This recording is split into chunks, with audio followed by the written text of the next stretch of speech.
तीरथ सरकार के पद ग्रहण करने के बाद पहली बार भाजपा की राज्य सरकार के खिलाफ कांग्रेस की पहली हुंकार रविवार 14 मार्च को श्रीनगर गढ़वाल में होगी।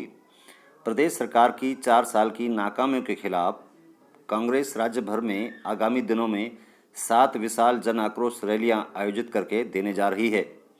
उत्तराखंड प्रदेश कांग्रेस कमेटी के उपाध्यक्ष सूर्यकांत धस्माना ने श्रीनगर में पत्रकार वार्ता की।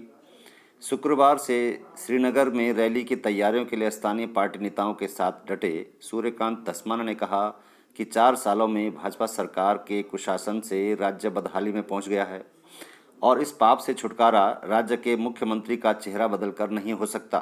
हमारे श्रीनगर के अलावा पौड़ी से, रुद्रप्रयाग से, चमोली से, टिहरी से, इन जिलों से हमारे कार्यकर्ता यहाँ पर पहुंचेंगे और रामलीला मैदान में हम लोग एकत्रित होकर के 11 और 11:30 के बीच में वहां से प्रस्थान करेंगे। इससे बड़ा उदाहरण क्या होगा कि सूर्यकांत धस्माना पूरे उत्तर भारत में पहला व्यक्ति है जिसको 28 दिन क्वारंटीन किया गया। और क्यों क्वारंटीन किया गया? मैंने कोई नियम थोड़ी तोड़ा था। इसलिए क्वारंटीन किया गया कि मैं दूर अस्पताल में व्यवस्थाएं देखने गया कि कोरोना से लड़ने की सरकार की व्यवस्था ठीक है कि नहीं है, और मैंने पूरा पालन किया। मेरे पास अभी भी मोबाइल में फोटो मैं आपको दे सकता हूँ। मैंने बाकायदा मास्क लगाया, मैंने सैनिटाइज हुआ और जिस जगह मुझे नहीं जाना चाहिए था वहां मैं नहीं गया। मैं केवल नर्सेस के जो प्लेटफॉर्म होता है वहां तक गया और उनसे मैंने बातचीत करी। लेकिन अस्पताल में कोई डॉक्टर नहीं था, कोई नोडल अधिकारी नहीं था।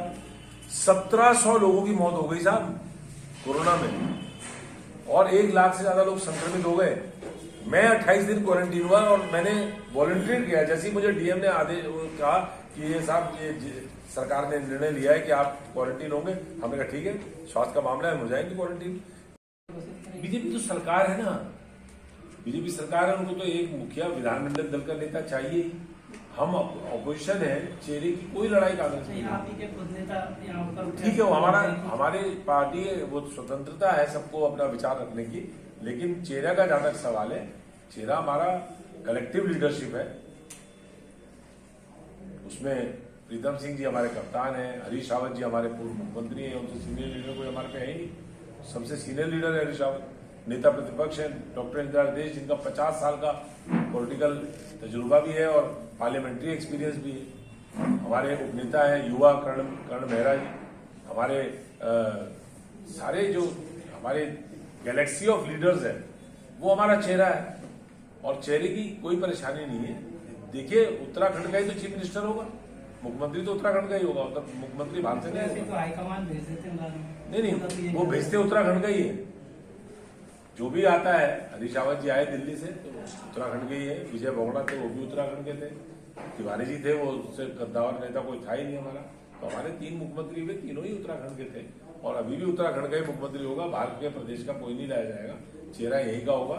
चेहरा जिस समय उपयुक्त समय होगा, सारे पत्ते एक साथ खोल देंगे तो वो भी मैं समझता हूँ कि उचित नहीं है।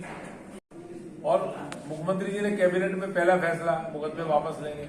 अरे मुकदमे तो ये तो भारत की सरकार ने ये जो आपदा प्रबंधन में ये बनाया था, अब उसमें आपने करोड़ों रुपए इकट्ठा कर लिए फाइन में, क्या वो वापस करेंगे आप लोगों को?